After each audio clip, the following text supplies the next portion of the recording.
নমস্কার, আমি শার্লি। আজকে ভিডিওটা করতে বাধ্য হচ্ছি, তার কারণ হলো আমার মনে হয় যে আমার দর্শকদের কিছু জিনিস জানানো উচিত। কারণ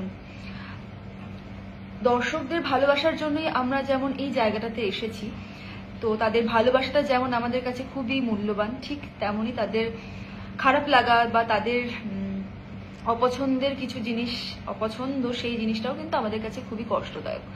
তো সেই কারণেই এই ভিডিওটা করা।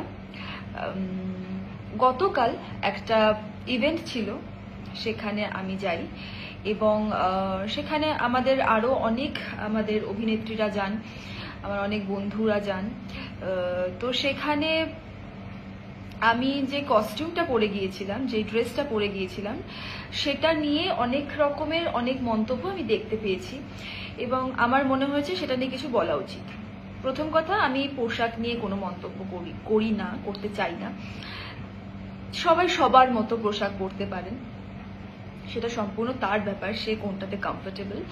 এবং অবশ্যই হ্যাঁ, পোশাক কমফোর্টেবল এবং আমি কোথায় পরে যাচ্ছি, জায়গা বিশেষে পোশাক বদলায়। অবশ্যই আমি আজকে মাছের বাজারে যেই পোশাক পরে যাব, সেটা পরে আমি একটা নাইট ক্লাবে পার্টি করতে যাব না, বা নাইট ক্লাবে যে পার্টি করতে যাব যেই পোশাক পরে, সেটা পরে আমি মাছের বাজারে যেতে পারি না। তো এরকম কিছু জিনিস অবশ্যই থাকে এবং অবশ্যই কে কোনটাতে কমফোর্টেবল। আমি যে পোশাকটা পরে গিয়েছিলাম, যেই পোশাকটার ভিডিও আপনারা দেখেছেন এখনো অবধি বিভিন্ন নিউজ পোর্টালে, বিভিন্ন পেজেসের মধ্যে, সেই পোশাকটা কিন্তু আমি ভাবিনি। প্রথম কথা, সেই পোশাকটা পরে যাব বলে আমি ভাবিনি। সেই পোশাকটা খারাপ না ভালো আমি সেগুলোতে যাচ্ছি না, সেই পোশাকটা আমি ভাবিনি। যবে আমাকে ইভেন্টের জন্য ইনভাইট করা হয়, আমি তবে সেটা অন্তত 20 দিন আগে, তখনই আমি আমার ডিজাইনারকে ফোন করি যে আমি একটা এরকম ইভেন্ট আছে এবং এই ইভেন্ট আমি আগেও একবার গিয়েছিলাম, তো এরকম একটা ড্রেস কোড আছে, তো আমি এরকম ড্রেস পরবো ভাবছি। এবং তারপরে আমাদের মধ্যে অনেক কনভারসেশন চলে যে হ্যাঁ এরকম পড়তে পারি, ওরকম পড়তে পারি, এবং ফাইনালি একটা জায়গায় আমরা দাঁড়াই এবং আমি অনেকবার পিং করে করে করে করে আমার ডিজাইনারকে বলি যে এটা করো, এটা করো। এবং সে অতদিন আগে বলার পরেও সে লাস্ট 3 তারিখে ম্যাটেরিয়াল কিনতে যায় এবং 4 তারিখে আমাকে সে ড্রেসটা এনে দেয় এবং আমি ট্রায়াল দিই। এবং তারপরে কিছু প্রবলেমস হয়, আমার ড্রেসটাতে কিছু জিনিস অপছন্দ হয়, আমি যেরকম ভেবেছিলাম তার সাথে মিল পাই না, এবং ওইটুকু কম সময়ের মধ্যে যেটুকু সম্ভব চেঞ্জ করা, সেইটুকু চেঞ্জ করা হয়। করে 5 তারিখে ইভেন্ট ছিল, 5 তারিখে যাওয়ার 8 ঘন্টা আগে সে এসে আমাকে ড্রেসটা দেয়।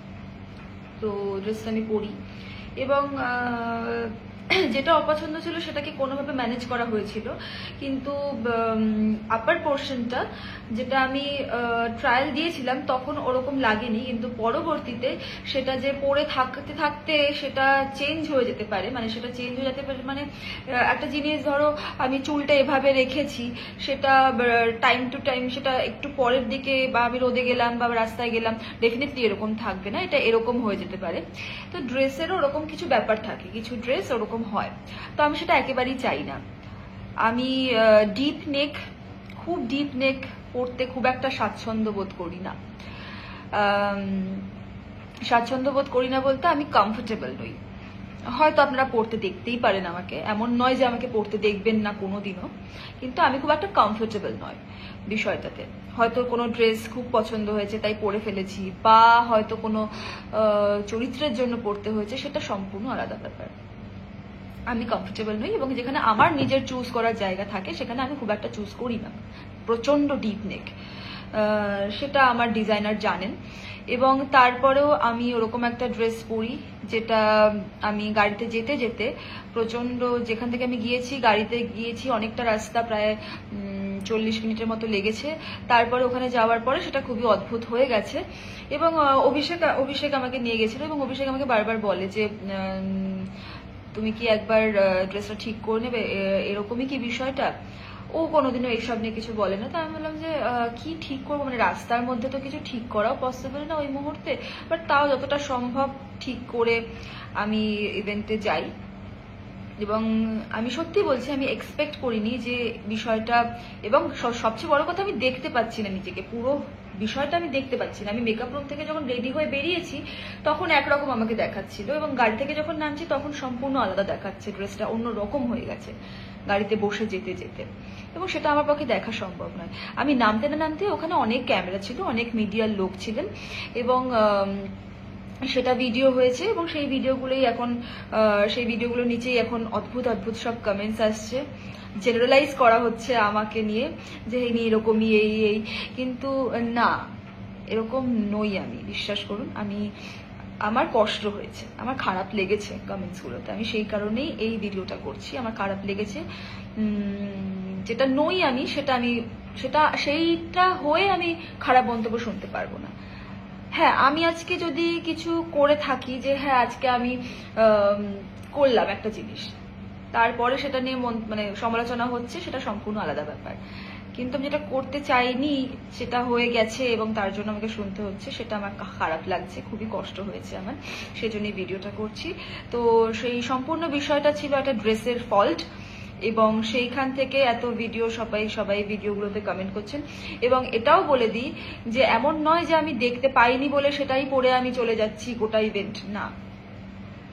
ইভেন্টে ওই পুরো ঢোকার এন্ট্রিতেই মিডিয়া ছিল, মিডিয়া পার্সনরা ছিলেন, এবং ওখানে ক্রস করার পরে যেখানে গিয়ে পসিবল হয়েছে, ক্রস করেই সাথে সাথে কিন্তু আমি আগে ওয়াশরুমে গেছি। ওয়াশরুমে গিয়ে আগে আমার ড্রেসটাকে যতটা সম্ভব ঠিক করা যায় একা একা আমি করেছি, করে তারপরে গোটা ইভেন্টে আমি ছিলাম। গোটা ইভেন্টের সেই যে ব্র্যান্ডের ইভেন্টটা ছিল, সেই ব্র্যান্ডের যে শ্যুটগুলো হয়েছে, ব্র্যান্ডের কিছু ভিডিওস হয়েছে, সেই ভিডিওসগুলো যখন আমি আমার প্রোফাইল থেকে পোস্ট করবো আপনারা ডেফিনেটলি দেখতে পাবেন, কারণ তো কাল হয়ে গেছে, তো অবভিয়াসলি আপনারা তখন দেখতে পাবেন যে ড্রেসটা অ্যাকচুয়ালি কি ভেবেছিলাম। অবভিয়াসলি সেটা হয়নি, কিন্তু অন্তত কি পরে আমি ছিলাম, অন্তত কোনটা আমি চেয়েছিলাম কিছুটা কাছাকাছি হয়েছে, সেটা আপনারা একটু বুঝতে পারবেন। এবং ওরকম একটা ভিডিও আমার মনে হয় একটা নিউজ পোর্টালেও বেরিয়েছে। তো এটাই বলার ছিল, আমি যতটা সম্ভব চেষ্টা করেছিলাম ওয়াশরুমে গিয়ে ঠিকঠাক করার, এবং এটাই একেবারেই আমার মনে হয় যে আপনাদেরকে আমি কিছু ভুল বলছি না, আপনারা যেটা দেখেছেন আপনাদের খারাপ লেগেছে বলেছেন। আর একটা কথা বলি যে দেখুন, আমি বলছি না যে এই ড্রেসটা খারাপ, ওই ড্রেসটা ভালো, এটা আমি পরেছি, এই কিচ্ছু না। আমি জাস্ট একটা কথাই বলতে চাই যে আমি এই জিনিসগুলো মাথায় রেখে করি, আমি নিজেও কমফোর্টেবল ফিল করি না। এবং অবশ্যই আমার বাবা মা আমার সোশ্যাল মিডিয়ায় রয়েছে, আমার শ্বশুর শাশুড়ি সোশ্যাল মিডিয়ায় রয়েছে, এবং আমার অনেক গুরুজনরা সোশ্যাল মিডিয়ায় রয়েছে, শুধু আমার নিজের ফ্যামিলির বলছি না, আমার এবং অভিষেকের ফ্যামিলির বলছি না, এরকম বহু বয়োজ্যেষ্ঠ মানুষরা এখন সোশ্যাল মিডিয়ায় রয়েছে, তারা দেখেন। তো এমন কিছু আমি করবো না যেটা আমি তাদের সামনে দেখতে পারবো না, আমি আমার বাবা মা এবং আমার শ্বশুর শাশুড়ির সামনে বসে দেখতে পারবো না, মানে তারা দেখবেন, এবং সেটা মাথায় রেখেই আমি কিন্তু যা করার করব। তো এটাই বলার ছিল। যেই মন্তব্যগুলো এসেছে সেটাতে খুবই দুঃখ পেয়েছি এবং খারাপ লেগেছে বলে ভিডিওটা করা, আবারও বলছি থ্যাংক ইউ।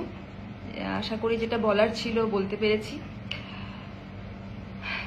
নমস্কার।